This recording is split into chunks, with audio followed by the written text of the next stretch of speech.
the truth has to be said. And I am not here to bash, because yes, the media speaks about the problems of video games and the consequences of video games. I would like to alert about a certain type of video games and also how it is being used. Listen to the following statistics. In the United Kingdom, the video game industry in 2019 was worth £5.35 billion. In the world, the same year, worth $153 billion. 90% of US children, kids, play video games. 36 million users have been registered in this country to be playing video games.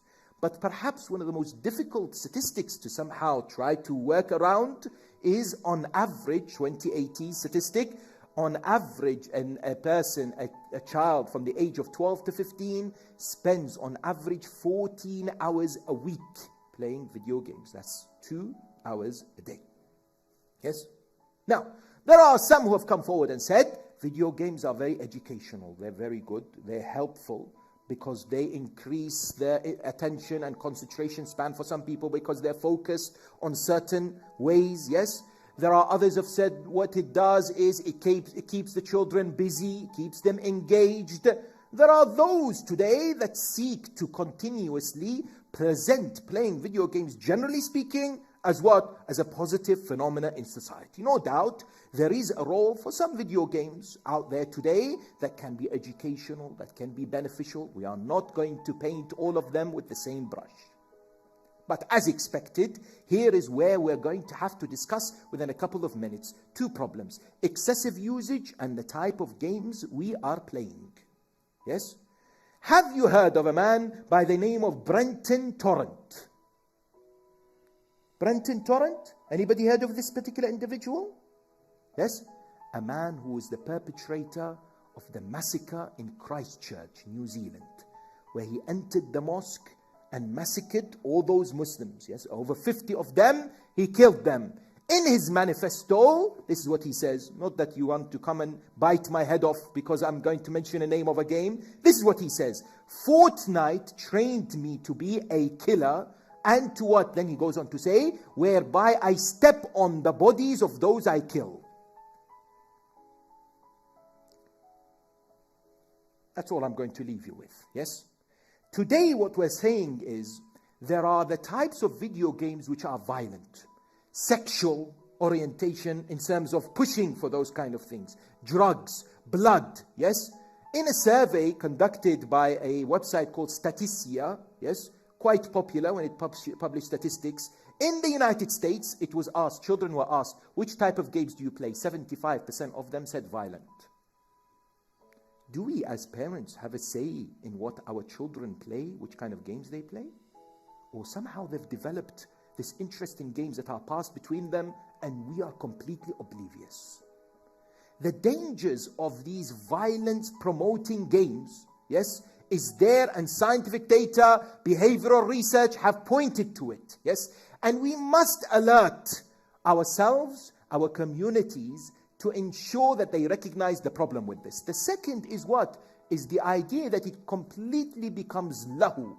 Lahu to the extent that especially in holiday seasons like now, in other times of the year where the children may not have as much to do, they are there for a number of hours playing games, and the parents are completely what? Completely turning their back on this and allowing this to be what? Enhanced. There is a problem today that the United Nations health body has identified, and that is gaming addiction. You and I know that exists. It definitely exists, yes? In the recognition that there are those who seek to somehow remove the problems that we have with video gaming. Let me give you some of them. For example, there is the issue to do with physical health. Those who are continuously playing and disregard all these elements regarding moderation or having control, they're having problems with obesity, there are problems with mental health, there are problems with antisocial behavior, problems with communication breakdown. They are not able to have a proper conversation because they're hours on front of the screen playing with someone. There is the rise now of online abuse, manipulation, isn't it? Grooming, that exists today when it comes to these particular practices at the same time. But there is a very interesting notion that I would like to leave you with in this particular regard. And that is what? And that is when our children are continuously playing games, what are they seeking to do? There is competitiveness. They want to become the best. They want to say to their friends, I have achieved the best. I am at this particular level. Yes, isn't it? That's the whole point. Otherwise, while they're playing the game, yes, it's fun, but it is also highly competitive. It is teaching our children success comes when you become the best in this game. And they begin to forget the importance of hard work and dedication in life outside the game. They begin to live in this virtual space. And all they're concerned about is how to become the best in that particular game. Do you see why the industry is pushing this? It's leading to more and more laziness. It's leading to more and more people losing their focus, their attention, their objective of this particular existence.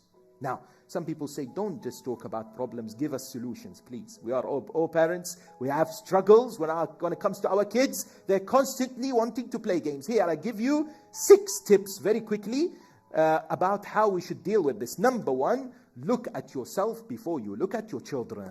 Yes, it's very easy to say to your child, stop playing few hours this game and that game, whereas you yourself are what? Doing so. So, we have to scrutinize ourselves before we do for children. Number 2, we need to sit down, calmly explain with our children the problems with this. If it is excessive, it may lead to addiction, it leads to other problems.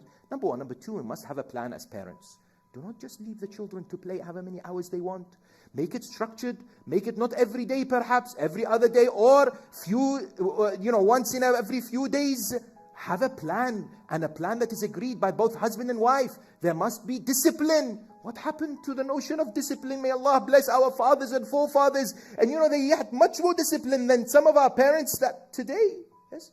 Number 3, encourage alternatives, including physical exercise and activities which could be something that they would do instead of playing games, video games. Yes.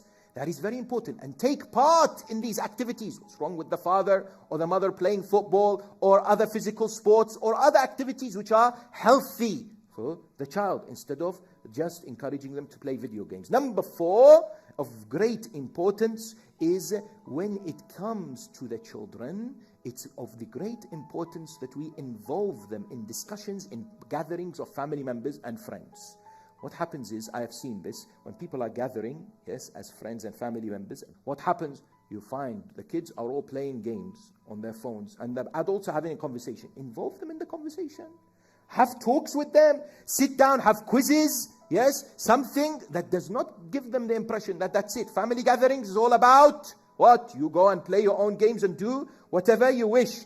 And number 5, ensure that you participate and take part in playing the video game with your son or daughter. You say, what? I play the video game? Yes. Well, I remember one of the mu'mineen, I said to him, he was complaining, my son is on social media a lot. I said, are you on social media? He said, astaghfirullah. I said, why? He said, fasad book. Now, you don't want to be on Facebook, but you want to also be there to see how he interacts. Yes. Now you also take part in these games. Play with them. See what kind of attitude they have. And the final point is, explain the ethos of life in Islamic teachings. And there is an amazing ayah. And everything in the Quran is amazing. I leave you with this. Chapter 21, verse number 16. Recite this ayah and discuss it with your children. وَمَا خَلَقْنَا السَّمَاوَاتِ وَالْأَرْضِ وَمَا بَيْنَهُمَا لَاعِبِينَ. Allah says, I have not created the heavens and the earth and whatever is in between for games, for amusement. Allah says it's not the purpose. I have not created you for this. No problem. You can play. Of course, certainly those at the early ages, they can play. But it should not be the absolute objective. It should not be the goal. It should not be something that preoccupies them all the time, inshallah.